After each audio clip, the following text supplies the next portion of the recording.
ॐ नमः सिद्धेभ्यः।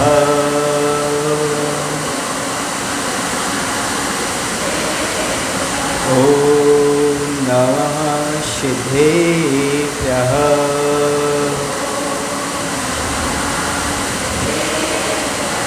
ॐ नमः सिद्धेभ्यः।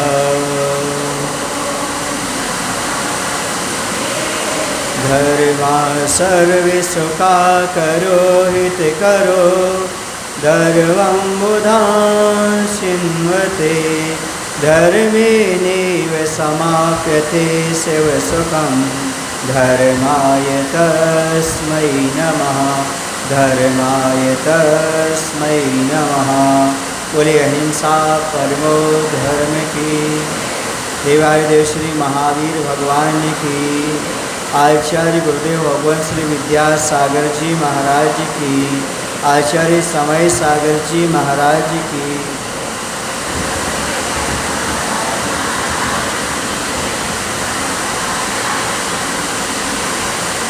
जैसे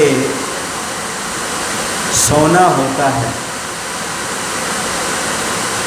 शुद्ध सोना का दर्शन करना हो तो बिना तपाए शुद्ध सोना का दर्शन नहीं होता। वह स्वर्ण जो होता है अग्नि में तपता है तभी वह शुद्ध होता है। जब तक वह अग्नि में नहीं तपता तब तक शुद्ध नहीं हो सकता। उसी प्रकार से शुद्ध आत्मा का दर्शन करना चाहते हो, शुद्ध स्पर्श करना चाहते हो तो आचार्य कहते हैं तपस्या की अग्नि को स्वीकार करना ही पड़ेगा। बिना तपस्या की अग्नि से गुजरे आज तक किसी को शुद्ध आत्मा का दर्शन नहीं हुआ है। जब हमें शुद्ध आत्मा का दर्शन करना है तो हमें तपस्या से पीछे नहीं हटना चाहिए। जो निरंतर तपस्या की अग्नि से अपने आप को तपाते हैं वही शुद्ध आत्मा का दर्शन कर पाते हैं। बाकी सब अशुद्ध दशा को प्राप्त हैं। अभी तक अनादिकाल से वह स्पर्श नहीं हुआ, वह दर्शन नहीं हुआ आत्मा का। उसका कारण एक ही है कि हमने अपने आप को तपस्या की अग्नि से नहीं घबराया। सारे लोग तपस्या से घबराते हैं। यदि तपस्या से घबराओगे तो कभी भी जीवन में उन्नति प्राप्त नहीं कर सकते। यदि सोना तपस्या से घबराता, अग्नि परीक्षा से घबराता तो बताओ क्या वह शुद्ध सोना बन सकता था? नहीं। ऐसे जो तपस्या से घबरा रहे हैं वह कभी शुद्ध आत्मा का दर्शन नहीं कर पा रहे हैं। जिस जिस सोने ने अग्नि परीक्षा दी है वो आभूषण बन गया, वैसे जिस जिस आत्मा ने तपस्या स्वीकार की है वो आत्मा से परमात्मा बन गया। परमात्मा बनना चाहते हो, शुद्ध दशा को प्राप्त करना चाहते हो तो आचार्य कहते हैं एक ही तरीका है, उस तरीका का नाम है तपस्या। बिना तपस्या किए आज तक कोई भी व्यक्ति महान नहीं बना, शुद्धात्मा का दर्शन नहीं किया। शुद्धात्मा का दर्शन हो सकता है तो तपस्या के माध्यम से ही हो सकता है। इसलिए कभी तपस्या से मत घबराओ। वैसे आप लोग नाना प्रकार की तपस्याएं तो करते रहते हो, वो सारी तपस्याएं निष्फल हैं, कार्य बंधन के लिए हैं, संसार में भटकाने वाली हैं। आप लोग पैसा कमाने के लिए कितनी तपस्या करते हो? धन कमाने के लिए कितनी तपस्या करते हो? बोलो ना। शादी के लिए कितनी तपस्या? 21 साल तक तपस्या करते रहते हो, 30 साल तक तपस्या करते रहते हो। मकान बनाने के लिए भी, परिवार को व्यवस्थित करने के लिए भी, पंचेंद्रिय की विषयों के लिए भी इतनी सारी तपस्या करते हो। यदि उसमें 50% में से 5% भी मान लो आप या आपने धर्म में तपस्या की होती तो अभी तक आत्मा का दर्शन हो गया। 5% भी की होती आपने तो भी हो जाता। जितना आप रात दिन पुरुषार्थ करते रहते हो, मेहनत करते रहते हो, पंचेंद्रिय के विषयों को प्राप्त करने के लिए, धन को प्राप्त करने के लिए वही पुरुषार्थ 5% भी धर्म ध्यान में किया होता तो अभी तक कल्याण हो गया होता। लेकिन संसारी प्राणी इस तपस्या से, इस पुरुषार्थ से पीछे हटता है, उसका दर्शन होना संभव नहीं है। उसका दर्शन तभी होगा। तो कुंभ ने कहा विशुद्ध परस है इसका अनुभव, बिना जले तपे संभव नहीं। प्रश्न नंबर हम चल रहे हैं अभी 281 पर। इसी संदर्भ में कुंभ की रचना ने भी इस बात की घोषणा कर दी कि अग्नि में रसगुण का अभाव है। यह जिन धीमानों की धारणा है अनुभव और अनुमान से बाधित है। जब धूम का रसास्वादन हो सकता है तब अग्नि का स्वाद रसना को क्यों नहीं आएगा? हाँ, रस का स्वाद उसी रसना को आता है जो जीने की इच्छा से ही नहीं, मृत्यु की भीति से ऊपर उठा हो। यहाँ पर धुआं एक प्रकार से शरीर है और अग्नि आत्मा है। क्या है? क्योंकि धुआं के माध्यम से अग्नि का ज्ञान होता है, उसी प्रकार से शरीर के माध्यम से आत्मा का ज्ञान होता है। इस शरीर में आत्मा है। जैसे करंट है तो ऊपर बल्ब लगा होगा, लट्टू लगा होगा, ट्यूबलाइट लगी होगी, तब तो मालूम पड़ेगा करंट है कि नहीं। करंट का ज्ञान कैसे होता है हमें? उसमें बल्ब हो। तो ऐसे ये शरीर है तो मालूम पड़ता है कि आत्मा है इसके अंदर की नहीं है। शरीर की क्रियाएं चल रही हैं तो आत्मा है, और नहीं है तो क्रियाएं नहीं है तो आत्मा गई। इस प्रकार से यहाँ पर यही बात कही जा रही है। तो जो लोग अग्नि का स्वाद कहते, अग्नि में कोई रस नहीं होता, ऐसे लोग कहते हैं आत्मा नीरस है, आत्मा में कोई रस ही नहीं है। तो उनके लिए आचार्य कह रहे हैं जब धुआं का रस आ सकता है तो अग्नि का रस क्यों नहीं आ रहा है? जब तुम्हें शरीर का स्वाद आ रहा है तो आत्मा का स्वाद क्यों नहीं आ रहा? अब तुम्हारे पास जिह्वा नहीं है इसलिए लेना नहीं चाह रहे हो आप। योगी लोग शरीर का स्वाद नहीं लेते, आत्मा का स्वाद लेते। उनसे जानो आत्मा का स्वाद कैसा होगा। बहुत तेज हो गया है ना? समझ सुनाई दे रहा है थोड़ा बहुत? हाँ, सुनाई दे रहा है, अच्छी बात।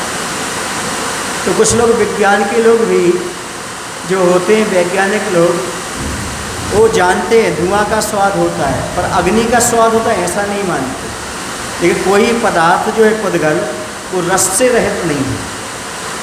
जैसे धुआं में रस है वैसे ही अग्नि में भी रस होता है, यानी कोई ना कोई आग का भी स्वाद होता है। कोई हर किसी को ज्ञात नहीं होता, हर कोई नहीं जान सकता। जैसे शरीर का स्वाद सब ले रहे हैं लेकिन आत्मा का स्वाद हर कोई नहीं ले सकता। आत्मा का स्वाद लेने के लिए कुछ ना कुछ प्योरिटी चाहिए, कुछ ना कुछ तो अंदर की क्या चाहिए। तो उन्होंने कहा जो व्यक्ति जन्म मरण से ऊपर उठा हुआ है, न उसे जीने की इच्छा है और न मृत्यु का भय है, वही व्यक्ति आग का स्वाद ले सकता है। अर्थात आत्मा का स्वाद लेने के लिए जीव को जीने की हो या इच्छा और न मरने की हो वांछा। समझ रहे ना? जो समाधि मरण करने वाले जीव हैं उन्हें जीने की इच्छा नहीं होती और जल्दी मर जाऊं ये भी इच्छा नहीं होती। बस अपना जो परिणमन चल रहा है उसे देखते रहते हैं और अपने आत्मा की संभाल करते रहते, परिणामों की संभाल करते रहते हैं। तो हमें ऊपर उठना होगा। किससे ऊपर उठना होगा? जीने की इच्छा से और मृत्यु के भय से। हर आदमी जीना चाहता है और हर आदमी मृत्यु से भय खाता है। ऐसा कौन है यहाँ पर जो मृत्यु से भय नहीं खाता है? हर व्यक्ति यहाँ जो बैठा है सब मृत्यु से भय खाता है। मृत्यु से भय नहीं खाता तो पानी से डरता क्यों? पानी में गलता थोड़ी है, वो गल जाता है पानी में। ये आत्मा पानी में नहीं गलता, अग्नि में नहीं जलता। सुन रहे आप लोग की नहीं? ये आत्मा तो अजर अमर है, यह किसी से काटा भी नहीं जा सकता। क्योंकि शरीर जलता है, शरीर गलता है, आत्मा तो अजर अमर है, वह कभी गलता नहीं, वह कभी जलता नहीं, और वह कभी किसी से काटा जाता नहीं। इसलिए आत्मा पुनः जन्म ले लेता है, एक शरीर छूटने के बाद पुनः शरीर आ जाता है। इसलिए मृत्यु से वो लोग भय खाते हैं, समझ रहे आप लोग, जिन्हें जीना नहीं आता, और जिन्हें सही मायने में जीना आ जाता है वो कहीं मृत्यु से घबराता है। मृत्यु से क्यों घबरा रहे? जी कहाँ रहे हो आप? क्यों मर ना जाऊं इसी चिंता में तो हो। कि जिसे मृत्यु का भय है वह जीने से पहले कई बार मर जाता है, और मरने से पहले कई बार मर जाता है, जीवन जी ही नहीं पाता। अब कल ऐसा होगा, कल ऐसा होगा, कल ऐसा होगा, पता नहीं क्या होगा, पता नहीं क्या होगा, ऐसा सोचता रहता है। तो आज का जो आनंद है वह आनंद नहीं ले पाता वो, क्योंकि कल में जीने वाला अकल से नहीं जीता, और अकल से नहीं जीता अर्थात वर्तमान से नहीं जीता। वर्तमान में जीने वाला ही उस जीवन में उपलब्ध कर सकता है। जो भूत में जी रहा है, भविष्य में जी रहा है, उसे कुछ भी उपलब्ध नहीं होता। भूतकाल में जीने वाले हमेशा जो हैं तनाव में रहते हैं, भविष्य में जीने वाले भी हमेशा तनाव और चिंता में ही रहते हैं। जो वर्तमान में जीते हैं वो आनंद का अनुभव करते हैं। देवताओं ने भी कह दिया महाराज जो आप करें सही है, इसलिए अपने पानी डाउन कर दिया। सही है ना? जो भूतकाल में जीते हैं वो बिल्कुल चिंतामय जीवन जीते हैं। भविष्य में जीने वाले भी स्मृतियों में या कल्पनाओं में खो जाते हैं, सही आनंद लेते हैं जो वर्तमान में जीते हैं। इसलिए मैं कहा करता हूँ भूतकाल स्मृतियों में ले जाता है और भविष्यकाल कल्पनाओं में ले जाता है। एक वर्तमान है जो वर्धमान बनने की प्रेरणा दे जाता है। वर्तमान कहता है तुम वर्धमान बनो। जो वर्तमान में जीते हैं वो भगवान वर्धमान महावीर बन जाते हैं, और जो भूतकाल में जीते वो भूत बन जाते हैं, और जो भविष्य में जीते हैं वो संसार में भटकते रह जाते हैं। इसलिए वर्धमान बनना चाहते हो तो वर्तमान का सदुपयोग करो, वर्तमान जीवन जीने का प्रयास करो। जितना आप वर्तमान में जियोगे उतना आपको आनंद का अनुभव होगा। और वर्तमान में जीने वाला ही तपस्या को स्वीकार करता है। जो कल की चिंता करता है वह कभी भी तपस्या नहीं कर सकता। हमारे शरीर को कल सुरक्षित रखना है तो आज तपस्या कैसे करोगे? हम तपस्या करेंगे कल क्या होगा ऐसे सोचोगे तो कभी भी तपस्या नहीं। इसलिए कहा शुद्ध आत्मा का दर्शन यदि करना चाहते हो तो तपस्या को स्वीकार करो। तपस्या के बिना कभी भी परमात्मा तत्व को प्राप्त नहीं कर सकते हो। तो जीने की इच्छा और मृत्यु का भय प्रत्येक संसारी प्राणी को लगा हुआ है। जब ग्रंथों का स्वाध्याय करते अध्यात्म ग्रंथों में लिखा है, सुनना अच्छी तरह से आप लोग, उन्होंने लिखा सौधर्म इंद्र में और नाली के कीड़े में दो समानताएं। क्या? सौधर्म इंद्र में और नाली के कीड़े में दो समानताएं हैं। किससे तुलना की है? विषयों में लगे हुए जीवों किससे तुलना की? नाली के कीड़े में और सौधर्म इंद्र में दो समानताएं हैं। पूछा वो कौन सी दो समानताएं हैं? बोले नाली का कीड़ा दुख नहीं चाहता तो सौधर्म इंद्र भी दुख नहीं चाहता। नाली का कीड़ा मरना नहीं चाहता तो सौधर्म इंद्र भी नहीं मरना चाहता। बोलो ना भाई, कौन मरना चाहता है? ये समानता है कि नहीं? कोई जीव मरना नहीं चाहता नारकी को छोड़ करके, बाकी कोई भी जीव मरना नहीं चाहता। और प्रत्येक जीव संसार में क्या चाहते हैं? सुख चाहते हैं, और सब मृत्यु से भयभीत हैं। कोई मरना नहीं चाहता। ये दो समानताएं किसमें है? नाली के कीड़े में भी और सौधर्म इंद्र में भी। पर आप में तो होंगी ही होंगी, क्यों? आप तो बीच के हो ही। जो सौधर्म इंद्र नहीं छूटा तो आप कैसे छूट सकते हो? बाकी सारे जीव ये दोनों चीज़ें हैं। कोई भी नहीं चाहता कि हमें दुख मिले, और कोई नहीं चाहता मेरा मरण हो। सब अजमर होकर के आए ऐसा लगता है, इसलिए तो चेत नहीं रहे। 80-80, 90-90 की उम्र में भी पद नहीं छोड़ रहे, है ना? चिपके हैं उससे। इसका मायना क्या है? वो ये समझ रहे कि हम तो अजर अमर ही रहेंगे। क्या रहेंगे? अजर अमर ही बन करके आए हैं, हमें कभी मरना ही नहीं है, कल्याण की नहीं सोचते। वो संस्था से कल्याण नहीं होगा, कल्याण तो मुनि महाराज के सदुपयोग से होगा। उनके सदुपदेश सुनो तो कल्याण होगा। किस चिपके रहने से कुछ भी होने वाला नहीं है, कुछ भी कर लो कोई लाभ होने वाला नहीं है। ये मैं करुणावश कह रहा हूँ, क्योंकि प्रसंग ऐसा आया है तो समझे इस बात के लिए कि भैया कम से कम समझो। तो मृत्यु से भय खाते हो, मरना चाहते नहीं हो, जीने की इच्छा इतनी रखते हो जिसकी कोई सीमा नहीं है। अब कुछ तो आप आत्मकल्याण की भी इच्छा रखो, जो महत्वपूर्ण है, जो जन्म मृत्यु को नष्ट करने वाला है। ऐसे आप धर्म की इच्छा रखो। तो कह रहे हैं जैसे धुआं का स्वाद होता है वैसे ही आग का भी स्वाद होता है।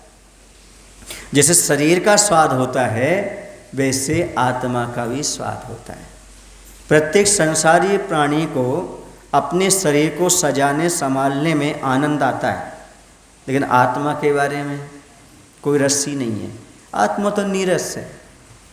और जबकि आचार्य कहते हैं संसार में रस ही नहीं है, संसार नीरस है। और जैसे एक बार समय सार का स्वाद आ जाता है उसे दुनिया अपने आप नीरस लगने लगती है। आचार्य से पूछा, आचार्य जी आप बिल्कुल नीरस भोजन लेते हो? तो आचार्य ने कहा दुनिया में रस है कहाँ जो वहाँ लेने के लिए जाएं। समय सार का रस लेने वाले को दुनिया नीरस प्रतीत होने लगती है। कोई पदार्थ में रस प्रतीत नहीं होता। मात्र कहाँ है रस? तो आत्मा के रसिक जो हैं, जो शुद्ध आत्मा के रसिक हैं, उन्हें पंचेंद्रिय के विषयों में कहीं आनंद नहीं आता। आनंद कहाँ आता है? मात्र अपनी आत्मा में। इसलिए वो अन्यत्र नहीं रमते, मात्र आत्मा में ही रमण करते हैं। समझ रहे ना? अब इसके आगे कहते हैं रसेंद्रिय के वशीभूत हुआ व्यक्ति कभी भी किसी भी वस्तु के सही स्वाद के से परिचित नहीं हो सकता। भात में दूध मिलाने पर निरा निरा दूध और भात का नहीं मिश्र स्वाद ही आता है, फिर मिश्री मिलाने पर तो तीनों का ही सही स्वाद लुट जाता है।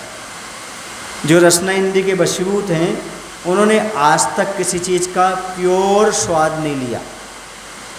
आप उन्हें प्योर दूध नहीं पिया, दाल चावल भी प्योर नहीं लिया, मिला मिला करके खाते हो आप सब चीज़। कोई दूध की सामग्री उसमें मीठा मिला लेते हो, कोई वैसी सामग्री नमक मिला लेते हो। बताओ किस लोगों ने सब्जी का स्वाद लिया? लौकी का स्वाद लिया सीधा कभी आपने? बिना बघार डाले, नमक मिर्ची डाले? बोलो। दाल का कोई चीज़ का स्वाद नहीं, प्योर स्वाद आपने लिया ही नहीं। धन्य वो आचार्य भगवान विद्यासागर जी जो जीवन भर प्योर स्वाद लेते रहे। न नमक न मीठा, हाँ ये कुछ भी नहीं, बिना उसका प्योर स्वाद। इसलिए रसना इंद्रिय के वशीभूत व्यक्ति किसी चीज़ का प्योर स्वाद लेता ही नहीं। ऐसे ही पंचेंद्रियों में लगा व्यक्ति शुद्ध आत्मा का स्वाद लेता ही नहीं। शरीर से मिश्रित आत्मा की बात करता है, कभी शुद्ध स्वाद ले ही नहीं पाता है। कभी आपके सामने अकेली उबली लौकी रख दी जाए, भोजन कर लोगे? उबाल के लौकी रख दी जाए, उबाल के आपकी भाजी पाला भाजी रख दी जाए, आप खा लोगे? नहीं, चटपटा चाहिए। क्या चाहिए? चटपटा चाहिए। प्योर स्वाद आप लेना ही नहीं चाहते। ऐसे कह रहे हैं प्योर स्वाद इसको आज तक आया क्या? ये क्या करेगा? दूध मिलाएगा और भात मिलाएगा, ठीक है ना, तो भी प्योर स्वाद नहीं आएगा। ऊपर से मिश्री और मिला देगा तो तीनों का स्वाद गायब। ना दूध का स्वाद आएगा, ना भात का स्वाद आएगा, तो तीसरा स्वाद और पैदा हो जाएगा। तो प्योर स्वाद आज तक संसारी प्राणी नहीं ले पाया। एक तो ये शुद्ध आत्मा का स्वाद ले नहीं पाया, और शरीर आश्रित हो गया तो और नहीं ले पाया। फिर पद में और चिपक गया, नाम में और चिपक गया, तो गया काम से, वो स्वाद ले नहीं सकता, है ना। तो संसार में स्वाद कैसा आता है? जैसे भोजन में नमक का स्वाद आता है, जैसे खीर में मिश्री का स्वाद आता है, वैसे अपने नाम के साथ एक पद और मिल जाए तो देखो कितना आनंद आता है। ऐसा नहीं, आपको आत्मा का स्वाद तो था ही नहीं, शरीर का नाम था, है ना। तो दोनों मिल गए, तो ये दाल भात हो गया, या ये समझो आप दूध और भात हो गया। अब कोई नाम और मिल गया, पद और मिल गया, अच्छा तो देखो आप, ना तो उसके लिए इसका स्वाद आत्मा का न शरीर का, अब तीसरा स्वाद आने लगता है उसको, मैं वो हूँ, मैं वो हूँ। हर एक व्यक्ति अपने घर के सामने लिखता है मैं इंजीनियर हूँ, बोलो ना, मैं अध्यक्ष हूँ, मैं चेयरमैन हूँ। तो महाराज के सामने भी आएंगे तो यही परिचय देंगे, महाराज जी हम फलाने फलाने ट्रस्ट के चेयरमैन हैं, मतलब चेयर पर बैठने वाले मैन हैं। करना कुछ नहीं हमें महाराज जी, हम चेयरमैन हैं, मतलब हम चेयर को बैठ बैठ तोड़ते रहते, यही हमारा काम। समझ गए? उससे चिपकना हो गया वो। तो ना तुम आत्मा का स्वाद ले पा रहे हो और ना आप शरीर का ले पा रहे हो, तीसरी चीज़ का स्वाद लेने बैठ गए थे। आचार्य जी कहते हैं ना तो तुम्हें भात का स्वाद आ रहा है, ना दूध का आ रहा है और ना मिश्री का आ रहा है, ना आप आत्मा को जान पा रहे हो, ना शरीर के भेद जान पा रहे हो, बस संसार में भटकते चल रहे हो। आप मात्र नाम के लिए पूरा का पूरा काम करते चले जाए। ये यहाँ पर समझो, मात्र समझाने की पढ़ने की बात नहीं है, पढ़ने के साथ साथ समझने की भी बात है। हमें प्योर से स्वाद लेना है आत्मा का, तो हमें क्या करना चाहिए, कैसे हमारे लिए प्रयास करना चाहिए, क्या कोशिश करें महाराज हम कि हम पद से, नाम से, शरीर से दूर हट सकें। तो गुरुओं के पास आओ, क्या हो, गुरुओं के पास आओ, उनको उपदेश सुनो, तब आप पर थोड़ा बहुत प्रभाव पड़ेगा और अपने शरीर और नाम और पद से दूर हट करके आत्मा की बात समझ पाओगे। वरना आपको आत्मा की बात समझाने वाला कोई नहीं है। अच्छा ये बताओ, आपका नाम कितने साल तक चलेगा?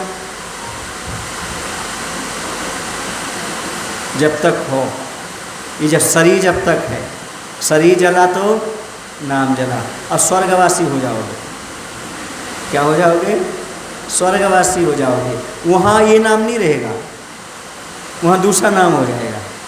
बेंत्रों में गए तो भूत बन जाओगे भवनवासी में गए तो और कुछ हो जाओगे, है ना, जोशी में गए तो और कुछ हो जाओगे, ब्रह्म में और कुछ हो जाओगे, और नरक गए तो वहाँ तो कोई नाम ही नहीं होता है, नपुंसक पर्याय पड़ी रहती वहाँ पर। त्रिंच में गए तो आपको पता है, गाय, भैंस, घोड़ा, हाथी, सुअर, कुत्ता, अभी नाम कहाँ तक ले जाओगे आप बताओ तो? आप नाम की बात करते हैं, प्योर स्वाद लेने की बात करो, अर्थात आत्मा के स्वाद की बात करो।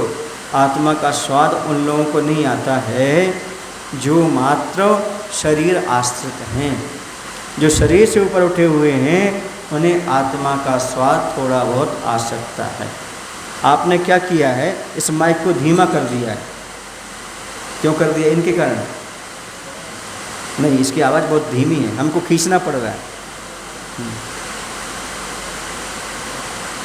कारण ये है, हाँ, ये दोनों साइड की हो तो हमारे पास आवाज़ आएगी कैसे? तो आत्मा के बारे में समझने के लिए हमारे लिए कुछ ना कुछ अवसर होना चाहिए, कुछ समय होना चाहिए।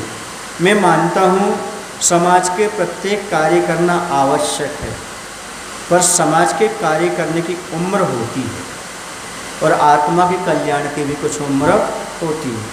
समाज के कार्य आप 10, 25, 50 साल तक कर लिया आपने, अब आत्मा का कल्याण भी तो करो। आत्मा कल्याण कब करोगे? उसी में लगे रहोगे तो नहीं। महाराज हमारा तो उद्देश्य समाज सेवा में पूरा जीवन निकालना है, फिर पीछे आने वाले क्या करेंगे? यही कहेंगे इन्होंने अपना कल्याण नहीं किया, बाकी सब किया। बोलो ना भाई, वो जो अपना कल्याण नहीं कर सकता वो समाज की सेवा भी नहीं कर सकता, ये भी ध्यान रखो। समाज की सेवा वही कर सकता है जो व्यक्ति अपना कल्याण चाहता हो, वरना तो स्वार्थ सिद्धि हो जाएगी। स्वार्थ सिद्धि से काम नहीं चलता। काम यदि चलेगा हमारा तो किससे चलेगा? परमार्थ की बात करते चलेंगे। यदि परमार्थ की बात नहीं करते हैं तो समझो हम कुछ भी नहीं करते। आचार्य से कहते जो 100 दया का पालन नहीं कर सकता वो परदया का पालन कैसे करेगा? परदया कब आएगी? जब स्वयं परदया आएगी। बोलो भाई, आप पानी छान कर कब पिएंगे? जब नरक से बचने के भाव आएंगे, स्वयं पर दया आएगी। आप रात्रि भोजन त्याग कब करेंगे? जब आपको स्वयं का सोचना पड़ेगा, हम रात में खाएंगे तो नरक जाएंगे, तो स्वयं पर दया करोगे तो आपका रात्रि भोजन त्याग के भाव होंगे, पानी छान कर पीने के भाव होंगे।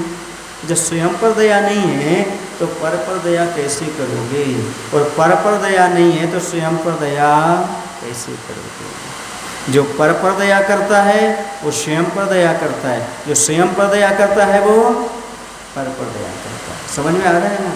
तो कुछ अपने ऊपर भी दया करने का प्रयास करें। दयनीय स्थिति है, कैसी है ये? दयनीय स्थिति पर दया करो। हमारी स्थिति जहाँ पहुँच गई है वो दयनीय स्थिति है। अब हमें दया करना है ताकि दयनीय स्थिति से हम ऊपर उठ सकें और कभी कुछ अपने आत्मा के कल्याण के बारे में सोच सकें, विचार कर सकें, उसका स्वाद ले सकें। जैसे पंचेंद्रिय विषयों में लीन व्यक्ति को कोई भी वस्तु का सही स्वाद नहीं आता, वैसे ही पद से, नाम से चिपके रहने व्यक्ति को, शरीर से चिपके रहने व्यक्ति को कभी भी आत्मा का स्वाद नहीं आता, धर्म का स्वाद नहीं आता। धर्म का, आत्मा का आनंद लेना चाहते हो, इन सब चीज़ों से ऊपर उठने का प्रयास करो। समझ में आ रहा है? तभी आप अपने जीवन में कुछ आनंद की अनुभूति कर सकते हो, वरना उसी में पड़े रहोगे। नाम, पद, शरीर, और ये तीनों चीज़ें साथ नहीं जाएंगी। जो कुंतु सार कह रहे हैं ना, धर्म, परमात्मा, वही साथ में जाने वाले। बजाना तो अच्छे से बजाओ ताकि 3 सेट से ज़्यादा आवाज़ आए। ये कुछ ही साथ में नहीं जाएगा, ये पक्का है, आपसे मैं गारंटी दे रहा हूँ आपको। और जितने चले गए ना वो पद लेके गए क्या? हाँ, और जो जाएंगे वो पद लेकर जाएंगे, नाम लेके जाएंगे क्या? क्या लेकर के जाएंगे बोलो? कुछ भी लेके नहीं जाने वाले। जो उसके पीछे किया है वो साथ में जाएगा, अच्छा बुरा जो है। बाकी ये सब कुछ भी आपके साथ जाने वाला नहीं। इस बात को समझने की अच्छी तरह से कोशिश करो, क्योंकि तीनों का कोई स्वाद नहीं आ रहा है, ना तो दाल उसका भात का, ना दूध का और ना मिश्री का। समझ रहे? ना आत्मा का स्वाद ले पा रहे हो, न शरीर का ले पा रहे हो, न नाम का ले पा रहे, किसी का भी आनंद आपके पास नहीं है। समझ रहे? हाँ, ये सब पर्यायगत चीज़ें चलती जा रही हैं। धूम्र घुटन से मूषिता हुई कुंभ की पतली नासा, वहाँ घुटन के अभाव में अब रचना की घोषणा का समर्थन करती सी अग्नि की शुद्ध सुरभि को सूंघने हेतु उतावली करती है। अब यहाँ पर क्या होता है कि जो धूम्र से मूर्छित सी हुई कुंभ की नासा ने भी घुटन न होने से रसना का भी समर्थन कर दिया और अग्नि की शुद्ध गंध को सूंघने हेतु उतावली करती है। वह क्या कह रहे हैं यहाँ पर? धूम्र से मूर्छित सी हुई कुंभ की नासा, नासा समझते हो ना, नासिका, घुटन महसूस ना करते हुए वह अब रचना का समर्थन कर रही है। रचना क्या कर रही है? शुद्ध गंध का आनंद हो। शुद्ध गंध क्या है? आत्मा। समझ गए? आत्मा को आप लोग तो वैसे घुटन को प्राप्त हो रहे हैं, शरीर से इतने आश्रित हैं शरीर पर कि घुटन महसूस कर रहे हैं आप। अब घुटन महसूस कर रहे हो, आपकी नाक में धुआं घुसा जा रहा है, परेशान हो, बोलो ना, शरीर के विषयों में इतने लीन हो और इतने परेशान जिसकी सीमा नहीं। पंचेंद्रिय के विषयों को ग्रहण करता हुआ वो जो व्यक्ति परेशान है, सुखी नहीं है, दुखी ही है, फिर भी अपने आप को सुखी मान रहा है। प्रत्येक व्यक्ति दुखी है। किसके कारण दुखी है? पंचेंद्रिय के विषयों में लीन है। बताओ कौन से विषय में आनंद आता है आपको? महाराज आनंद तो आता है, पर बाद में सब तकलीफ के कारण ये मान रखा है आदमी ने, इससे हमें सुख मिल रहा है, इससे हमें सुख मिल रहा है, बाकी इससे कोई सुख नहीं है। आज तक पंचेंद्रिय के विषयों में किसी को सुख की प्राप्ति नहीं हुई है। समझ रहे हैं? सुख की प्राप्ति नहीं होती है कहीं से, तो पंचेंद्रिय के विषयों से थोड़ा ऊपर उठने के बाद प्राप्त होती है। जो पंचेंद्रिय विषयों में लीन है उसे कभी सुख की प्राप्ति नहीं हो सकती। सुखी होना चाहते हो, अभी भी कुछ नहीं बिगड़ा, शरीर से पंचेंद्रिय के विषयों से थोड़ा ऊपर उठो, तभी आपके लिए सुख की प्राप्ति हो सकती है, सुख का अनुभव हो सकता है। आचार्य महाराज ऐसा यहाँ पर कह रहे हैं। इसका समर्थन नासा ने भी कर दिया, रचना का। और कहते हैं धूम्र के कारण कुंभ की आंखें बंद हुई थीं, शुभ भी खुल गईं। क्यों खुल गईं? क्योंकि जब सही बात ज्ञात हो जाती तो आंखें अपने आप खुल जाती हैं। कुंभ के लोचन बंद से हुए थे, धूम के कारण अंध से हुए थे, अब वह खुल गए हैं। शुद्ध अग्नि की आभा बंधन से, तामसता के हटने छटने से, अरुण अरविंद बंधु के उदय से, कमल से खिल गए हैं। अरविंद बंधु जानते हो? अरविंद बिंदु माने सूर्य, अरविंद माने होता है कमल, उसका बंधु कौन होता है? सूर्य होता है। उसके माध्यम से यहाँ खुल उठे। अब क्या हुआ? वहाँ पर आंखें तो खुल गई और सूर्योदय होने पर कमल खिल उठते हैं। जैसे सूर्योदय हुआ वैसे ही कमल अपने आप खिल उठे। आंखें खुलते ही कुंभ ने सब ओर देखा, निर्धून अग्नि को, और दूसरा दृश्य कहते कुंभ की पहली दृष्टि पड़ी निर्विकार निर्धून अग्नि पर, दूसरी दृष्टि के लिए दूसरा दृश्य ही नहीं मिला। दृष्टा ने दृष्टि को सबों दौड़ा दिया, एक ही दृश्य मिला, चारों ओर फैला अग्नि अग्नि अग्नि। और आंखें खुलते ही कुंभ ने सब ओर देखा, निर्धूम अग्नि, धुआं समाप्त हो गया, दूसरा दृश्य कहीं नहीं दिखा, बस चारों ओर अग्नि ही नजर आ रही है। भांति भांति की लकड़ियां सब पूर्व की भांति कहाँ रहीं अब, सबने आत्मसात कर अग्नि पी डाली बस, या इसे यूँ कहें अग्नि को जन्म देकर अग्नि में लीन हुई गई। प्रति वस्तु जिन भावों को जन्म देती है उन्हीं भावों से मिटती भी है, वही समाहित होती है। यह भावों का मिलन मिटन सहज शाश्वत है और अनादि अनिधन है।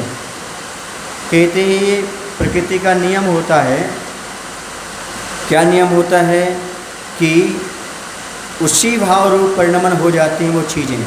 जैसे बूंद मिट करके सागर बन जाती है। क्या बन जाती है? उसी रूप परिणमन कर जाती है।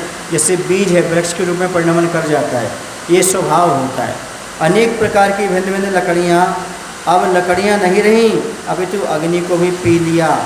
इस तरह ये कहें कि अग्नि को जन्म देकर अग्नि में ही विलीन हो गई हो, क्योंकि अग्नि किससे उत्पन्न होती है? लकड़ी से, तो उसमें वह समाप्त हो गई।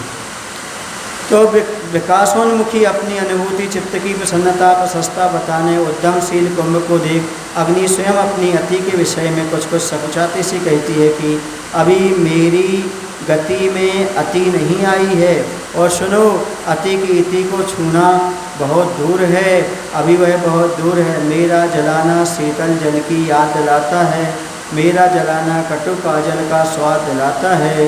यह नियम है कि प्रथम चरण में गम श्रम निर्मम होता है, मेरा जलाना जन जन को जल बाद पिलाता है। ये तदर्थ क्षमा धरना क्षमा करना, धर्म है साधक का, धर्म में रमा करना। तो ये प्रकृति का नियम है कि बीज पेड़ को जन्म देकर के, मिट्टी घड़ेर के रूप में परिवर्तित होकर के, बूंद सागर बन करके या नदी बन करके मिट जाती है, अथवा उसी भाव रूप परिणमन हो जाती है। नए रूप को पाता है, पुराने रूप को छोड़ देता है, पुराना रूप समाप्त हो जाता है, नया रूप प्राप्त हो जाता है। यह प्रक्रिया सहज ही निज परिणामों पर आधारित है। ऐसा अनादिकाल से होता आया है और अनंत काल तक होता चला जाएगा। अग्नि को चखने छूने सूंघने और देखने से प्राप्त अपनी उन्नति की अनुभूति, मन की प्रसन्नता व्यक्त करने हेतु उद्यमशील जो कुंभ को देख करके संकोच करती हुई अग्नि कहती है, अभी मेरी गति में अधिकता नहीं आई है, अभी धीरे धीरे जल रही है अग्नि, अभी अग्नि तीव्र नहीं हुई है। और कहते हैं, और जब तक मैं अपनी चरम सीमा पर नहीं पहुंचती हूं, तब तक तुम्हारी परीक्षा पूर्ण नहीं हो सकेगी। मेरा जलाना शीतल ठंडे पेय की याद दिलाता है। समझ गए ना? तो जब अग्नि आती है तो पानी पीने की शीतलता की अनुभूति, मतलब इच्छा होती है, हमें ठंडक प्राप्त हो जाए। मेरा जलाना कटु काजल का स्वाद दिलाता है। अर्थात मेरा संपर्क पाते ही कंठ सूखने लगता है। क्योंकि काजल अंदर जाता है ना तो कंठ क्या होता है, सूखने लगता है। किंतु नियम ये है, क्या है, तो नियम ये कि प्राथमिक दशा में किया हुआ प्रसाद दुखी करता है, कठोर कष्टदायी लगता है, किंतु मेरे द्वारा जलाए जाने के बाद ही तुम्हारा जीवन सबको शीतल जल पिलाने में कारण बनेगा। इसलिए मुझ में अति आवे इससे पहले ही मैं तुमसे क्षमा मांगती हूँ। देखो, कष्ट देने के पहले क्षमा मांगी जा रही है। अभी कष्ट नहीं दिया और अच्छे के लिए दिया जा रहा है, फिर भी क्षमा मांगी जा रही है। और क्षमा धारण करना और क्षमा रूपी धर्म में लीन रहना। क्या कहा उन्होंने, मैं क्षमा मांगती हूँ, तुम क्षमा धारण करना और मुझे क्षमा करना, क्योंकि साधक का परम धर्म है क्षमा धारण करना और क्षमा रूपी धर्म में लीन रहना। बोले महावीर भगवान की जय। आचार्य गुरु विद्यासागर जी महाराज की जय। बोधि समाधि परिणाम शुद्धि शापोपलब्धि शिव शोक सिद्धि चिंतामणि चिंतित वस्तुदाने ताम वंदे।